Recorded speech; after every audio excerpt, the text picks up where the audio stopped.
Hi guys, मैं Cruz Kushwaha आप लोगों के साथ में कुछ शेयर करना चाहता हूँ। अ,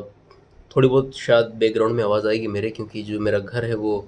रोड के किनारे ही है, तो उसके हिसाब से फिर वैसे भी आज की डेट में फिल्म इंडस्ट्री जो है वो पूरी ओपन ही है। सभी लोग जानते हैं, ऑडियंस में देखेंगे तो सब जानते हैं, पब्लिक पूरी जानती है कि कौन सा वीफेक्स है, कौन सी ओरिजिनल है, कहाँ पर क्या होता है क्या नहीं होता है, कैसी शूटिंग होती है, सब कुछ ओपन हो चुका है। तो ये भी शायद लोगों को ओपन ही हुआ कि अगर हम एक ऑडियो एल्बम बनाते हैं तो उसमें कितना टाइम लगता है, किन किन लोगों की ज़रूरत पड़ती है, कितना खर्चा आता है उस चीज़ के लिए। तो आई थिंक मेरे ख्याल से ये भी सबको मालूम ही होगा। सबसे पहले हमें एक लिरिक्स राइटर की ज़रूरत पड़ती है जो हमें गाना लिख कर देता है। लिरिक्स राइटर की ज़रूरत होने के बाद फिर हमें एक म्यूज़िक डायरेक्टर की ज़रूरत पड़ती है। म्यूज़िक डायरेक्टर लिरिक्स राइटर के द्वारा लिखे गए गाने पर अपनी लय को बिठाता है, उसको कंपोज करता है, एक अच्छी धुन बनाता है उसमें। और जब एक लय रेडी हो जाती है, एक अच्छी धुन रेडी हो जाती है, फिर देन आफ्टर फिर हमें एक ज़रूरत पड़ती है म्यूज़िक अरेंजर की, जो म्यूज़िक डायरेक्टर के द्वारा बनाई गई लय, बनाई गई धुन के ऊपर म्यूज़िक को अरेंज करता है, उस पर बीट डालता है, उस पर म्यूज़िक सेट करता है, उसके वर्डिंग के हिसाब से म्यूज़िक को अरेंज करता है। और इसमें भी कम से कम एक गाना लिखने के लिए एक राइटर जब गाना लिखता है तो उसमें कम से कम मेरे ख्याल से 3-4 दिन तो ले लेता है, अच्छे से ले लेता है। क्योंकि गाना लिखना तो एक अलग चीज़, गाना तो 1 घंटे में 2 घंटे में भी एक अच्छा लिरिक्स राइटर आराम से लिख देगा, लेकिन उसको तुकबंदी के हिसाब से बिठाना, सिचुएशन पे बैठ रहा है कि नहीं बैठ रहा है, उसके हिसाब से अगर हम देखते हैं तो कम से कम 3-4 दिन निकल जाते हैं बढ़िया से। क्योंकि वो सामने वाले को सुनाता है तो कहीं बैठा है कि नहीं बैठा, उसने भाई इसको चेंज करके दे, और भी इसमें टाइम लग गया, तो फिर इन चीज़ों को मिलाते हुए कम से कम 3 से 4 दिन आपका लिरिक्स राइटर में निकल जाता है। फिर म्यूज़िक डायरेक्टर भी उसमें 3 से 4 दिन ले लेता है एक अच्छी धुन बनाने के लिए। धुन पसंद आती है सामने वाले को कि नहीं आती है,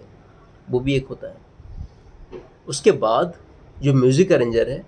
वो भी कम से कम एक अच्छा खासा टाइम ले लेता है। म्यूज़िक बैठता है नहीं बैठा है, ठीक है, बीट पे बैठ रहा है नहीं बैठ रहा है, बढ़िया आवाज़ पे बैठ रही नहीं बैठ रही है, लिरिक्स कुछ और बोल रहा है, म्यूज़िक कुछ और बोल रहा है, तो उन चीज़ों को पूरा मिक्सअप करता है उस चीज़ों को, ताकि वो मतलब सुनने में बढ़िया लगे एक तरीके से। तो उन चीज़ों को भी वो एक अच्छा खासा टाइम ले लेता है। अगर फिर भी मैं अगर बात करूँ तो 7-8 दिन, मतलब 10 दिन आप पकड़ के चलिए कि 10 दिन वो भी ले लेता है एक सामने वाला, तो 18 दिन तुम्हारे ही निकल जाते कम से कम, ठीक है। फिर जो म्यूज़िक अरेंजर वो पूरा जब रेडी करता है, अपने म्यूज़िक को जब रेडी करके देता है, फिर देन आफ्टर हमें एक ज़रूरत पड़ती है सिंगर की, और एक रिकॉर्डिंग स्टूडियो की ज़रूरत पड़ती है। उसके बाद रिकॉर्डिंग, एक रिकॉर्डिस्ट की ज़रूरत पड़ती है, सिंगर द्वारा गाए हुए गाने को जो रिकॉर्ड करता है, ठीक है, जो बीट पे बिठाता है उस गाने को, वो रिकॉर्डिस्ट रहता है जो रिकॉर्डिंग स्टूडियो में रहेगा वो। तो एक हमें रिकॉर्डिस्ट की ज़रूरत पड़ती है। गाना जब अच्छे से रिकॉर्ड हो जाता है, देन आफ्टर हमें ज़रूरत पड़ती है जो उस गाने को अच्छे से मिक्स करता है, उसके वर्डिंग को बिठाता है। सिंगर ने जो गाया, अरेंजर ने जो म्यूज़िक दिया हुआ है, ठीक है, तो उसकी आवाज़ को म्यूज़िक के साथ में बिठाता है अच्छे से, ताकि वो आप लोग जब सुनते हैं तो अच्छा लगे, मैं जो सुनूँ वो अच्छा लगे, हम लोगों ने जो बनाया है वो सब अच्छा लगे। तो इस तरीके से अगर हम देखते हैं तो हमें कम से कम 6 लोगों की ज़रूरत पड़ जाती है। एक आपका लिरिक्स राइटर हो गया, एक आपका म्यूज़िक डायरेक्टर हो गया, उसके बाद में एक आपका म्यूज़िक अरेंजर हो गया, उसके बाद आपका रिकॉर्डिस्ट हो गया, एक सिंगर हो गया, फिर आपका जो म्यूज़िक को मिक्स करता है वो हो गया। तो टोटल मिला के आप 6 लोग हो जाते हैं। और अच्छा खासा अगर आप इस पूरे टाइम को अगर आप देखते हैं तो मेरे ख्याल से आपका कम से कम 1 महीना निकल जाता है कि हमारा जो ऑडियो एल्बम रेडी होता है। एक तो 6 लोगों की ज़रूरत पड़ी और पूरा 1 महीना उसमें निकल जाता है, तो 1 महीने में आपका एक ऑडियो एल्बम रेडी हो पाता है। जो गाने को मिक्स करता है वो हमें एक फाइनल आउटपुट देता है कि ये आपका ऐसा रहेगा, सुन लो, अच्छा लग रहा तो ठीक है, अदरवाइज फिर उसको वो दोबारा फिर से करता है, टाइम जाता है सुनने में भी, अच्छा नहीं लगा फिर से उसको चेंज किया, फिर से मिक्स किया, ये डाला वो डाला, म्यूजिक ऑफ किया ऑन किया, ये बहुत ढेर सारे काम रहते हैं, तो उसमें भी कम से कम 1 महीना आपका निकल जाता है। अब मैं बात करूं अगर बजट की, तो अगर आप फ्रेशर को लेकर बना रहे हैं, जिन लोगों ने बहुत कम काम किया हुआ है, लोग जानते नहीं पहचानते नहीं, ठीक है, तो जो मेहनत कर रहे हैं बट ज़्यादा उनका इतने फेमस नहीं हुए हैं, अगर हम उन लोगों को लेके अगर एक ऑडियो एल्बम रेडी कर रहे हैं अपना, तो मेरे ख्याल से आपकी जो एक ऑडियो एल्बम है वो 1.5 से 2 लाख रुपए में आपकी निपट जाएगी, हम आराम से निपटा सकते हो 2 लाख के आसपास। लेकिन अगर यही चीज़ आप मार्केट के लोगों को बना रहे हो, मार्केट के लोगों को लेकर अगर हम बनाते हैं उस चीज़ को, तो जो 2 लाख रुपए आपका है, ये सिर्फ आपका एक स्टूडियो का खर्चा हो जाता है, या फिर आपका जो आप जिससे आप लिरिक्स लिखवा रहे हैं, किसी मार्केट के लिरिक्स राइटर को अगर लेते हैं, तो वही आपका 2 लाख रुपये लेके चले जाएगा। फिर उसके बाद में आपका म्यूज़िक डायरेक्टर का पैसा अलग हो गया, आपका सिंगर का अलग हो गया, आपका रिकॉर्डिंग स्टूडियो का अलग हो गया, और जो गाना मिक्स करता है उसका अलग हो गया, अरेंजर का आपका पैसा अलग हो गया, ठीक है। इन सबको अगर मैं बात करूँ तो आपका जो खर्चा है मार्केट के हिसाब से वो कम से कम का 50 लाख के आसपास हो जाता है, 45 से 50 लाख के आसपास। और 2 चीज़ें और भी हैं, आजकल बहुत बड़े बड़े सॉफ्टवेयर्स पे आ चुके हैं, तो लोग अगर हम म्यूज़िक अगर लाइव म्यूज़िक करते हैं तो उसमें और खर्चा आपका हो जाता है, लोग भी उसमें बढ़ जाते हैं।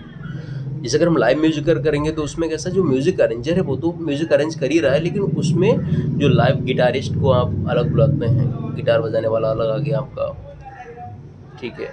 उसके बाद में पियानो वाला अलग आ गया, ठीक है, कोई बांसुरी वाला आ गया, कोई मतलब जो जैसा भी म्यूज़िक अगर हमें चाहिए, अगर उसके हिसाब से हम क्रिएट करेंगे तो और वो लोग अलग से हो जाते हैं। तो जहाँ अगर ये 6 लोग हो गए, अगर हम लाइव म्यूजिक अगर करते हैं तो फिर वो उसमें 7-8 लोग और आपके बढ़ जाते हैं। तो डिपेंड है कि हम म्यूज़िक कैसे बनाते हैं, तो उसमें खर्चा भी और ज़्यादा आपका बढ़ जाता है। जहाँ पर मैं फ्रेशर को लेके 2 लाख रुपए बता रहा था, वहीं पे आपको अगर हम लाइव म्यूज़िक बनाते हैं जैसे फ्रेशर को लेके, तो वहीं पे आपका जो बजट है वो उससे डबल तिबल हो जाता है।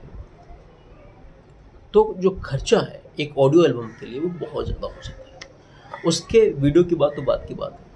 वीडियो तो उसके बाद में हो गया, तो ये आपका ऑडियो हो जाता है। तो एक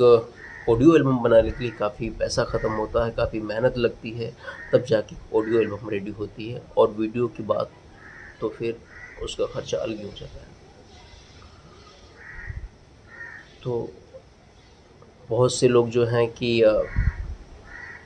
ये नहीं गाने सुनते हैं लोगों के, अरे इसने ऐसा किया उसने वैसा किया, नो डाउट बहुत उल्टे सीधे लोग कमेंट भी करते हैं उसमें, लेकिन उसमें कैसा है कि आप